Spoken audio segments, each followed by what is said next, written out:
हम इनका संपूर्ण बहिष्कार करेंगे। हम इनके दुकान रेडियो से कोई सामान नहीं खरीदेंगे। हम इनको कोई मजदूरी नहीं देंगे। आप एक काम कर लेना बस, यही इनका इलाज है। विदेशी देशों ने आपके ऊपर प्रेशर बनाया था तो आपने तुरंत बिना समय व्यर्थ किए नूपुर शर्मा को फ्रिंज एलिमेंट कहकर निकाल बाहर फेंका था, दूध की मक्खी की तरह। ये बात अब फिर से विदेशों में जा रही है। विदेशी चैनल, विदेशी अखबार इस पर फिर से लिखना शुरू कर रहे हैं जो परवेश वर्मा जी ने रचा है।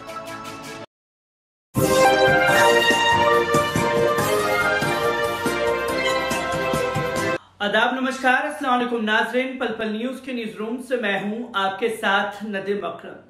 दिल्ली में लगे नफरती मेले को लेकर के अब चर्चा जो है वो ज्यादा तेज हो चुकी है, क्योंकि इस मेले के अंदर जो है भारतीय जनता पार्टी के सांसद और विधायक मुसलमानों के नरसंहार का ऐलान करते हुए दिखाई दिए कि किसी भी वक्त जंग होने वाली है, बस आप अपने हथियारों को तैयार रखें।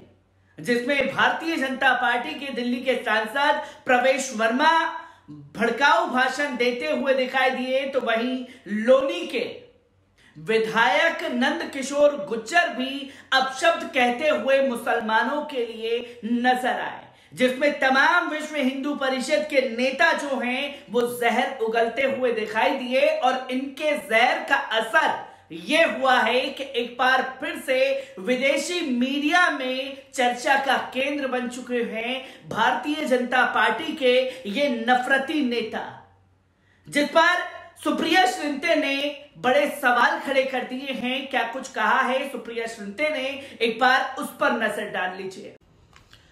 देश की राष्ट्रीय राजधानी दिल्ली में उत्तर पूर्वी क्षेत्र में एक इलाका है दिलशाद गार्डन, और वहां पर भाजपा के चुने हुए सांसद परवेश वर्मा ने आज से करीब 2 दिन पहले एक निहायत ही भड़काऊ भाषण दिया। वहां पर एकत्रित भीड़ से उन्होंने बोला कि अगर तुम उन लोगों को समझाना चाहते हो और ठीक करना चाहते हो तो उनका पूर्ण बहिष्कार कर दो, उनसे सब्जी, फल और तमाम अन्य चीजें मत खरीदो। खूब नारे भी लगवाए। एक और भाजपा के शिरोमणि है, लोनी से विधायक है नंद किशोर गुर्जर, वो तो 2 हाथ आगे चले गए। उन्होंने तो ये तक कह डाला कि जब गाजियाबाद में सुअर कटता है, वो सुअर कह रहे थे उस अखलाक को जिसकी लिंचिंग से हत्या कर दी गई थी। तो इस देश में अगर एक मुसलमान लिंचिंग से मार दिया जाएगा तो इस देश का चुना हुआ विधायक उसको सुअर कहकर बुलाएगा। अब उस भीड़ जहां पर ये हुई, जहां पर ये रैली हो रही थी, वहां पर पुलिस भी थी। तो पहला सवाल यह है कि दिल्ली पुलिस क्या कर रही है, कौन से मुहूर्त का इंतजार कर रही है इनके खिलाफ कार्रवाई करने के लिए, क्योंकि अगर ये भड़काऊ भाषण नफरती भाषण नहीं है तो नफरती भाषण और क्या होता है। दूसरा, कोर्ट क्या कर रहे हैं, क्यों नहीं संज्ञान ले रहे हैं? सब जगह ये स्पीचेस हैं। क्या कोर्ट अपनी ही बात को मानकर चुप बैठा हुआ है कि अगर नफरती भाषण भी हंस के दिया जाए तो वो नफरती नहीं है? अब तीसरे मुद्दे पर आ जाते हैं कि ऐसा ये लोग क्यों करते हैं, क्योंकि परवेश वर्मा ने दिल्ली के दंगों के दौरान भी ऐसी कुछ आपत्तिजनक बातें कही थी, और नंद किशोर गुर्जर को तो सबने देखा था कैसे किसान आंदोलन में हाथापाई और मारपीट करने इनके गुंडे पहुंच गए थे और खुद भी पहुंच गए थे। ऐसा ये लोग इसलिए करते हैं क्योंकि इनको लगता है कि भारतीय जनता पार्टी में ये सबसे प्रबल तरीका है सक्सेसफुल होने का, सफल होने का। इन सबके आराध्य, इन सबके रोल मॉडल अनुराग ठाकुर जैसे लोग हैं। मंच से नारा लगवाओ, गोली मारो डैश को, और उसके बाद जाकर कैबिनेट मंत्री बन जाओ। तो इन लोगों को लगता है ये सबसे शॉर्ट तरीका है, सटीक, ऐसे ही आगे बढ़ते जाना है। अब बात आती है कि मोदी जी क्या आप चुप रहिएगा या कुछ कीजिएगा? आपका सांसद खड़ा होके मंच से पूर्ण बहिष्कार की, सुअर होने की गंदी गंदी बातें कर रहे हैं, आप क्या कीजिएगा? मूक दर्शक ही बने रहिएगा? पर मोदी जी पर कुछ और बोला जाए उससे पहले उनके छोटे भाई अरविंद केजरीवाल जी पर बोलना जरूरी है। अरविंद केजरीवाल जी जब भी दिल्ली में कुछ होता है मौन धारण कर लेते हैं। दिल्ली में बुलडोजर चला, केजरीवाल जी चुप।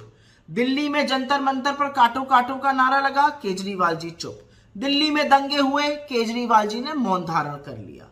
और अब फिर से इस तरह का नफरती भाषण बोला गया और केजरीवाल जी चुप रहेंगे। तो कब तक आप भाजपा के छोटे रिचार्ज की भूमिका अदा करते रहिएगा? अरे कभी तो बाहर आइए, कभी तो हिम्मत जुटाइए, कभी तो साहस जुटाइए। जिन लोगों ने आपको वोट दिया इस जनता के लिए, कभी तो खड़े होकर बोलिए। और फिर से मैं मोदी जी से एक बात कहना चाहती हूं, जब विदेशी देशों ने आपके ऊपर प्रेशर बनाया था तो आपने तुरंत बिना समय व्यर्थ किए नूपुर शर्मा को फ्रिंज एलिमेंट कहकर निकाल बाहर फेंका था, दूध की मक्खी की तरह। यह बात अब फिर से विदेशों में जा रही है। विदेशी चैनल, विदेशी अखबार इस पर फिर से लिखना शुरू कर रहे हैं जो परवेश वर्मा जी ने रचा है। अब क्या कीजिएगा? अभी भी चुप रहिएगा।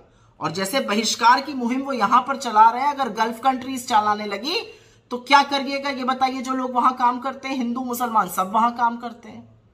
तो दिक्कत की बात यह है कि नफरत की आंधी में इतने मत बह जाइए, इतने मत खो जाइए कि रैशनल थिंकिंग और जो राजधर्म है आपका वो आपको याद रहे। राजधर्म याद है ना? 2002 का पाठ पढ़ाया गया था आपको। इस देश में कानून और व्यवस्था का पालन करवाना और देशवासियों की पूर्णतः सुरक्षा करना आपका राजधर्म है। आपकी नाक के नीचे आपका नफरती चिंटू बना सांसद भड़काऊ भाषण देता है और आपके मुंह से एक शब्द नहीं फूटता है। दुर्भाग्य है इस देश का कि आप इस देश के प्रधानमंत्री हैं। तो दोस्तों, आपने सुप्रिया श्रिंते जी को सुना, जो कि साफ तौर पर यह कहती हुई दिखाई दी कि किस तरीके से इंटरनेशनल मीडिया में थू थू करवाने का काम जो है इन भारतीय जनता पार्टी के नेताओं ने किया है। और एक बार उसी तरीके से लोगों ने लिखना और बोलना शुरू कर दिया है जो नुपुर शर्मा के मामले पर हुआ था। और इस पर मोदी जी की खामोशी पर भी सवाल खड़े किए जा रहे हैं, तो वहीं दिल्ली के सीएम अरविंद केजरीवाल की चुप्पी पर भी सवाल खड़े हो रहे हैं। क्योंकि ये वही केजरीवाल हैं जब कोरोना का समय आया तो तमाम तबलीगी जमातियों के ऊपर एफआईआर दर्ज करने के आदेश दिए। ताहिर हुसैन के साथ में कोई मामला आया तो उसके ऊपर कार्रवाई करते हुए दिखाई दिए। पर जब भी बात भारतीय जनता पार्टी के नेताओं की आती है तब एफआईआर करने का ऑर्डर देते हुए दिल्ली के सीएम अरविंद केजरीवाल भी नजर नहीं आते। और जब विदेशों में चर्चा का केंद्र बना है तो पुलिस प्रशासन को भी झुकना पड़ा है और एफआईआर इन नेताओं के ऊपर दर्ज की गई है। किस तरीके से पूरी रिपोर्ट सामने आई है, एक बार इस पर नजर डालते हैं। दिल्ली पुलिस ने बिना अनुमति रैली करने के आरोप में विश्व हिंदू परिषद सहित कई हिंदू संगठनों के खिलाफ एफआईआर दर्ज की है। 9 अक्टूबर को इस रैली में भड़काऊ बयान दिए गए थे। वीएचपी ने केस दर्ज होने को हास्यास्पद बताया है। वीएचपी प्रवक्ता विनोद बंसल ने कहा कि पुलिस कह रही है कि रैली में भड़काऊ बयान दिए गए हैं, जबकि पुलिस मौके पर ही मौजूद थी। दिल्ली के दिलशाद गार्डन में वीएचपी की विराट हिंदू महासभा आयोजित की गई थी। मंच से संत योगेश्वर आचार्य ने समुदाय विशेष के लोगों को चुन चुनकर मारने के लिए कहा था।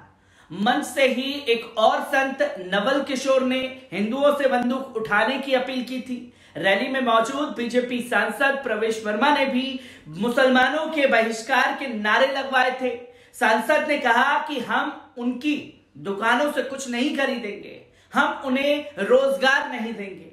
पुलिस ने रैली की अनुमति नहीं लेने पर आईपीसी की धारा 188 के तहत आयोजकों के खिलाफ प्राथमिकी दर्ज की है। पुलिस के दावे को खारिज करते हुए विनोद बंसल ने कहा कि रैली में हजारों लोग थे, भीड़ को काबू करने के लिए पुलिस मौके पर मौजूद थी। बंसल ने आगे कहा कि अनुमति तो छोड़िए, हमने तो पुलिस अधिकारियों के सुझाव और सिफारिश से रैली की जगह को चुना था।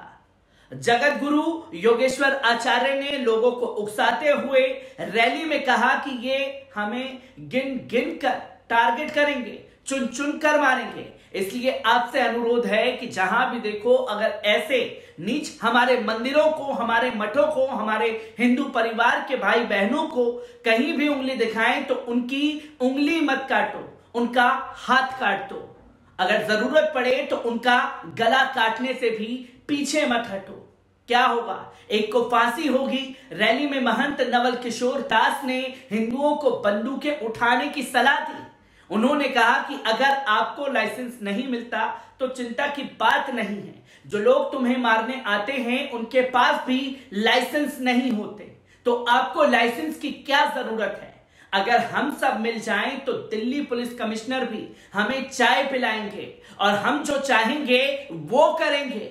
विश्व हिंदू परिषद के प्रवक्ता विनोद बंसल ने कहा कि रैली में भड़काऊ बयान नहीं दिए गए, बल्कि ये जनता का आक्रोश था। सभी लोगों ने गुस्सा जाहिर किया। जिहादियों ने चुन चुनकर हिंदुओं को मारा है। दिल्ली में इस तरह की घटनाएं लगातार बढ़ रही हैं। अगर हिंदुओं की हत्याएं नहीं रुकी तो हिंदू समाज चुप नहीं बैठेगा। बीएसपी की ये रैली मनीष नाम के युवक के विरोध में आयोजित की गई थी। सुंदर नगरी इलाके में 2 अक्टूबर को 25 साल के मनीष की चाकू मारकर हत्या कर दी गई थी। पुलिस ने शक के आधार पर आलम बिलाल फैजान को गिरफ्तार किया। इस घटना का सीसीटीवी फुटेज भी सामने आया था। 1 साल पहले मनीष का फोन छीन लिया गया था। कासिम और मोहसिन नाम के युवकों ने गले और पेट में चाकू मारकर इस वारदात को अंजाम दिया था। पुलिस ने इन दोनों को गिरफ्तार कर लिया था। कासिम और मोहसिन के परिवार वाले लगातार मनीष पर केस वापस लेने का दबाव बना रहे थे। कासिम मोहसिन की फैमिली ने कहा था कि अगर केस वापस नहीं लिया तो वो मनीष की हत्या कर देंगे, लेकिन मनीष कोर्ट में पेश हुआ और अपने बयान दर्ज कराए।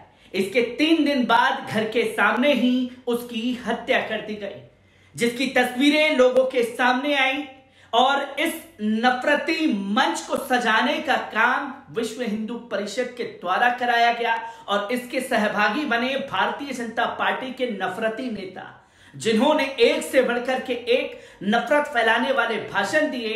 और जब विदेशों में इसकी चर्चा होने लगी तो दिल्ली पुलिस की भी नई नौटंकी सामने आई कि एफआईआर दर्ज कर ली गई है। अब एफआईआर के आधार पर गिरफ्तारियां कब होती हैं, ये सबसे बड़ा सवाल खड़ा हो गया है। मैं ऐसी ही खबरों से आपको रूबरू कराता रहूंगा। दीजिए इजाजत, शुक्रिया।